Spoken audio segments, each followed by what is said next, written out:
नमस्कार दोस्तों। आज सुनते हैं शिवानी जी द्वारा लिखी कहानी सौत। अगर आपको वीडियो पसंद आए तो लाइक, शेयर और चैनल को सब्सक्राइब जरूर करें।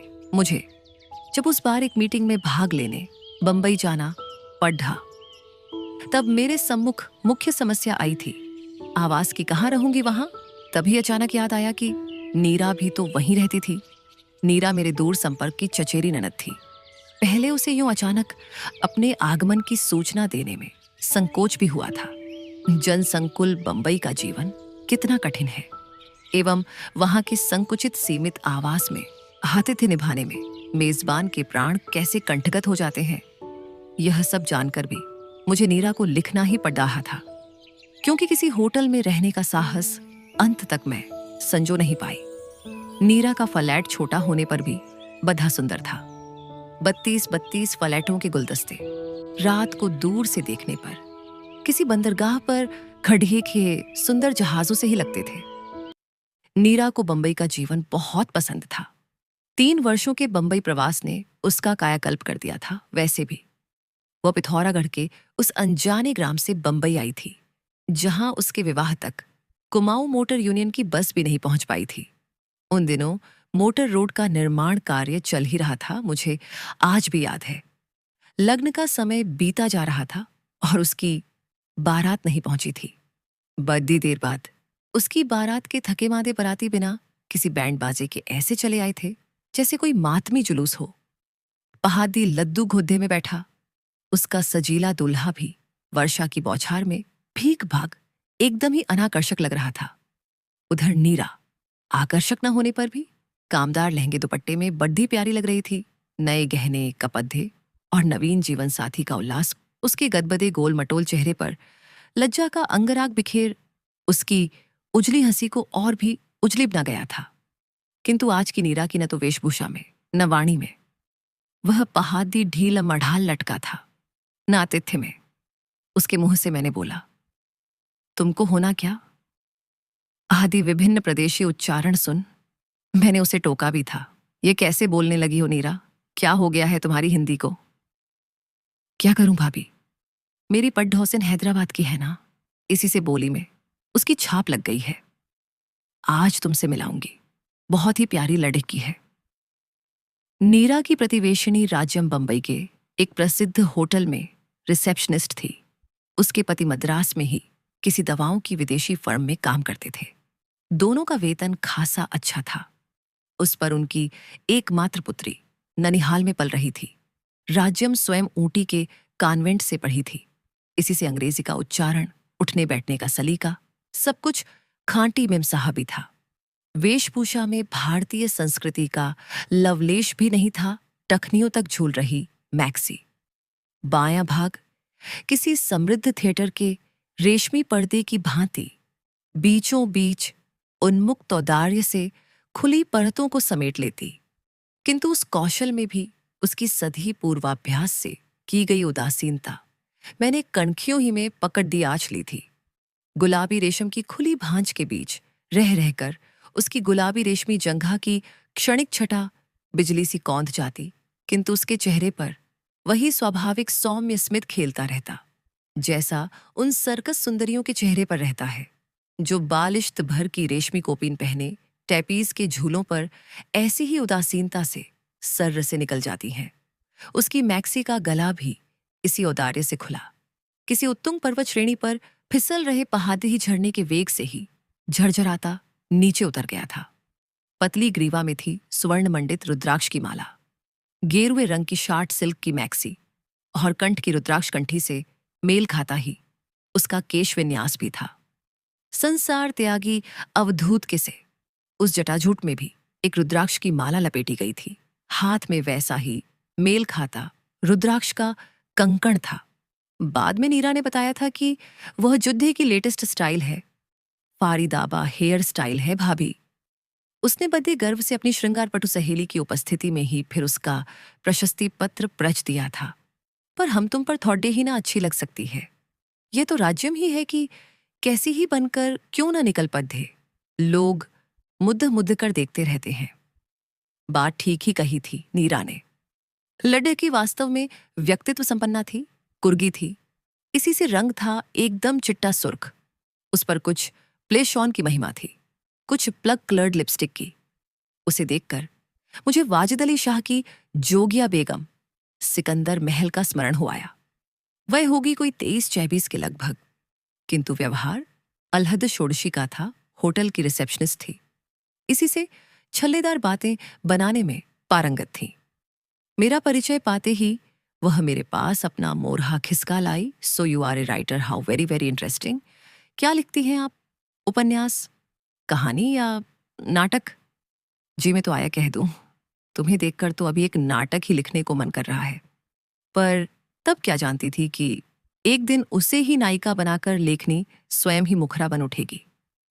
रात का खाना राज्यम नित्य नीरा के साथ ही खाती थी। मैं नीरा का व्यवहार, फुर्ती और पाक कौशल देखकर मुग्ध हो गई थी। एक बालिश्त के अपने उस गुफा से संकरे चौके में उसने इतनी चीजें कब बना दी और कैसे? न उसके पास कोई नौकर था, न मेहरी। फिर भी मैं जितनी देर मीटिंग में रही, उसने न जाने क्या क्या बना लिया था। पूडी कचौधी, 3 तरह की सूखी रसेदार सब्जियां, ठेठ पहाधी रायता और मीठी चटनी। बंबई में भी उसने उत्तराखंड के स्वादिष्ट पकवानों की महिमा को पूर्ण रूप से साकार कर दिया। तो मैं अवाक रह गई कुमाऊं के पकवान देखने में। जितने ही आडंबरहीन और अनाकर्षक होते हैं, खाने में उतने ही सुस्वादु और मौलिक। उन सरल पकवानों की भूमिका कितनी दुरूह होती है, ये मैं जानती थी। अरे, ऐसे कुरकुरे सिंगल तो पहाड़ की बद्धी बूढ़ियां भी नहीं बना पाती होंगी, और ये करधी ककद्धी कहाँ मिल गई तुझे? पहाड़ी करधी ककधी के पीले गंडे से कलेवर को मैंने ठीक ही पहचाना था। बाबूजी अलमुद्दे से लाए थे। ठीक उसी दिन मुझे तुम्हारा तार मिला तो मैंने उठाकर फ्रिज में रख दी। सोचा तुम आओगी तो ठेठ पहाड़ी दावत करूंगी। ये रायता राजम को भी बहुत पसंद है, क्यों है ना राजम? पर उसकी भोजन प्रिया प्रतिवेशनी को उत्तर देने का अवकाश ही कहाँ था। रायते का डोंगा लगभग साफ कर। वह अब किसी क्षुधा कातर भिक्षु की भांति कचौधियों के अंबार पर टूटी। मुझे अपनी लोलुपता को रंगे हाथों पकड़ लिया गया देख वह बधी ही मोहक हंसी से घायल कर कहने लगी, क्या गजब का खाना बनाती हो नीरा। इसी से आज इतना खा रही हूं। अपने होटल का खाना तो एकदम चरी भूसा है इसके सामने। पर मैंने प्रायः ही देखा है कि डाइटिंग के चक्कर में बंधी ये छरहरी आधुनिकाएं दावतों में स्वेच्छा से ही जहना पर लगे संयम अंकुश को दूर पटक भूखे कंगलों की भांति खाने पर टूट पढ़ती है। क्यों? तुम्हारे सुख्यात होटलों में तो सुना चित्र जगत के सितारों का नित्य मेला ही जुटा रहता है, और वहां उनके नाम कई कमरे स्थायी रूप से आरक्षित रहते हैं। मेरा स्वर शायद कुछ अधिक व्यंग्यात्मक हो उठा था। अजी उनकी बात छोड़ दिए।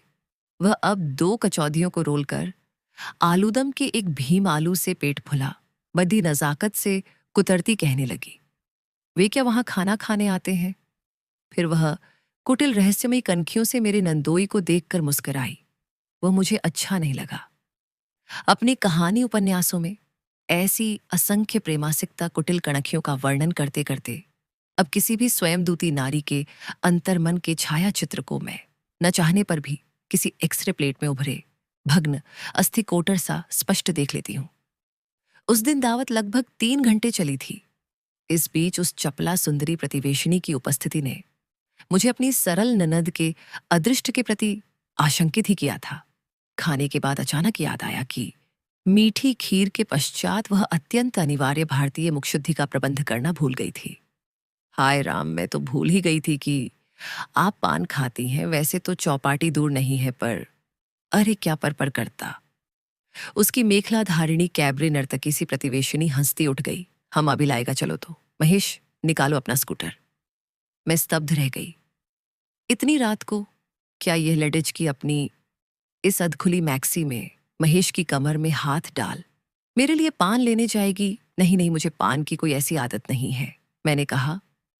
पर मेरी भोली ननद के चेहरे पर अपनी सखी के प्रति कृतज्ञता की सहस्र किरणें फूट रही थीं। प्लीज राज्यम बुद्धा भर लेती आना, फ्रिज में रख दूंगी। और फिर मेरी भयतस्त आंखों के सामने वह अपनी सखी के सहचर की कमर में हाथ डाले हवा से निकल गई बढ़ी। देर बाद दोनों पान लेकर लौटे तो मैंने कठोर दृष्टि से महेश को घूरा। उसे मैं क्या आज से जानती थी?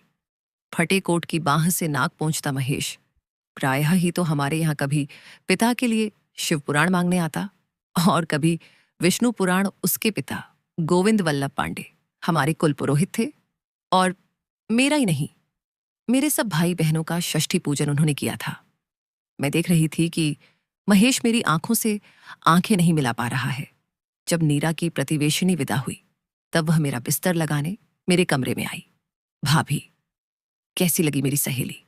है ना गजब की लड्डेज की। इसके होटल में कोई भी वीआईपी अतिथि आए, इसकी ड्यूटी ना हो, तब भी इसे ही बुलाया जाता है।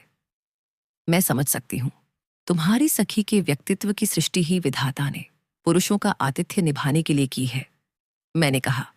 पर भोली नीरा ने मेरे उत्तर के व्यंग्य को एक कान से सुन दूसरे से निकाल दिया। वह फिर उसी उत्साह से कहने लगी, हे तो मद्रासी, पर रंग हम तुमसे भी गोरा है। उस पर कपड़े पहनने में तो इसका जवाब नहीं है भाभी। चाहे कुछ भी ना पहने तब भी हीरे सी दमकती है। वह तो देख ही लिया। मेरा रूखा स्वर फिर उस चिकने घटदाहे पर तेल सा ढरक गया। अच्छी लगी ना तुम्हें? नहीं, न चाहने पर भी मेरे हृदय की बात होठों पर फिसल गई। क्यों? चादर की सिलवटें ठीक करते उसके दोनों हाथ रुक गए।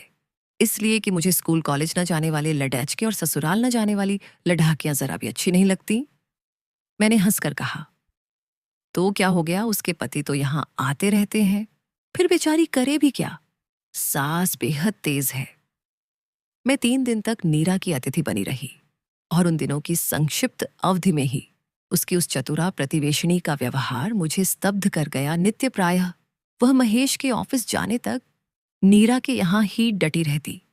मैं अपने कमरे से ही देखती, वह महेश के कमरे में बैठी खिलखिला रही है और मेरी मूर्खा ननद चौके में भाद झोंक रही है।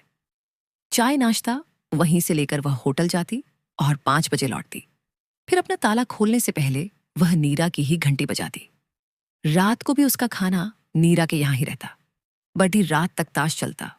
गिलासों की खनक से ही मैं जान जाती कि ताशों के जोर जोर से पटके जाने और असंस्कारी कहकहों के पीछे किसी गहरे जलपान का बहुत बड़ा योगदान है। स्कूटर की घर घर सुन मैंने खिड़की से झांका था। महाराज पृथ्वीराज की मुद्रा में महेश पीठ पीछे लिपटी संयुक्ता को लेकर शायद मेरे ही लिए पान लेने जा रहा था। जी में आया। उसी क्षण अपनी उस सांसारिक बुद्धिहीना ननद को कमरे में बुलाकर झापदाह कस दूं। पर 3 दिन के लिए जिस स्नेही ननद के गृह में अतिथि बनकर आई थी, उसके निर्मल चित्त में संदेह का व्यर्थ बीजारोपण कर मुझे मिलता भी क्या?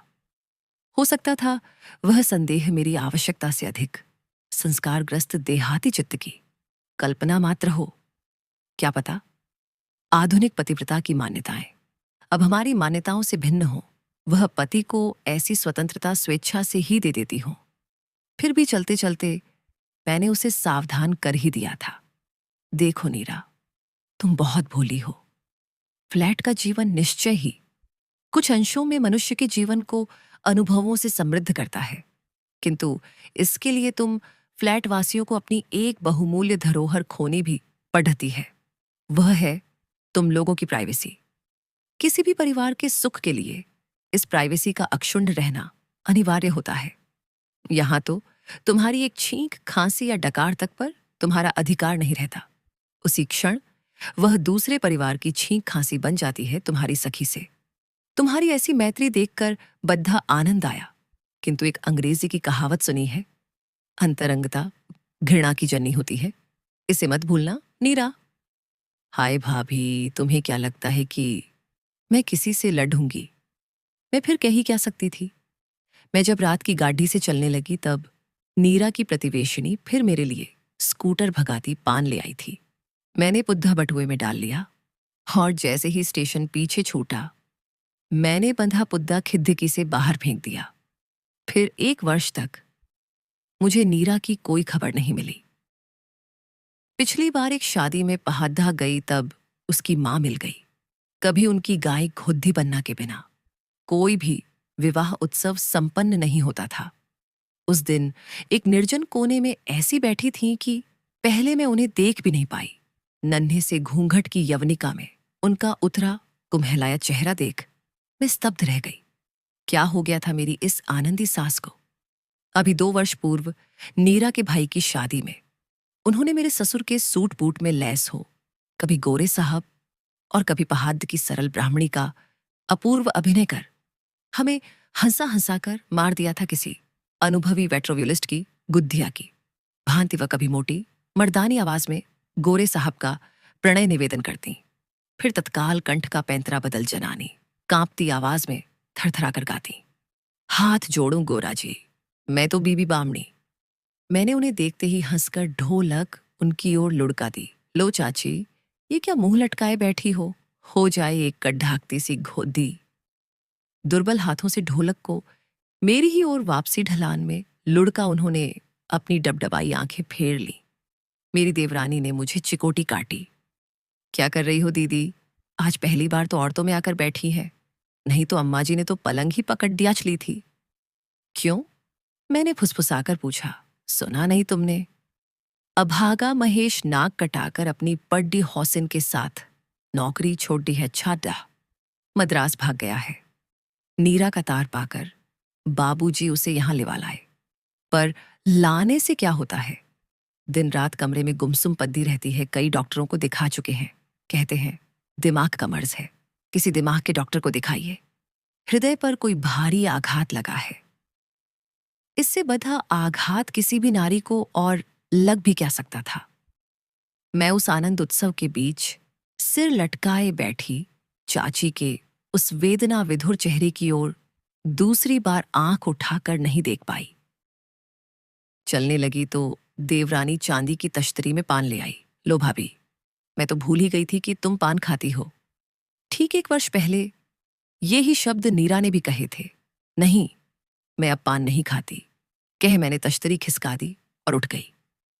वैसे तो नीरा की सौत मेरे लिए पान लेने न जाती, तब भी होनी होकर ही रहती, पर मुझे बार बार यही लगता है कि वह पृथ्वीराज संयुक्ता की जो थी, यदि आधी आधी रात को मेरे लिए पान लेने न जाती तो शायद नीरा का उतना बड़ा सर्वनाश भी नहीं होता। तो ये थी शिवानी जी की लिखी कहानी सौत। सुनने के लिए आप सभी का धन्यवाद।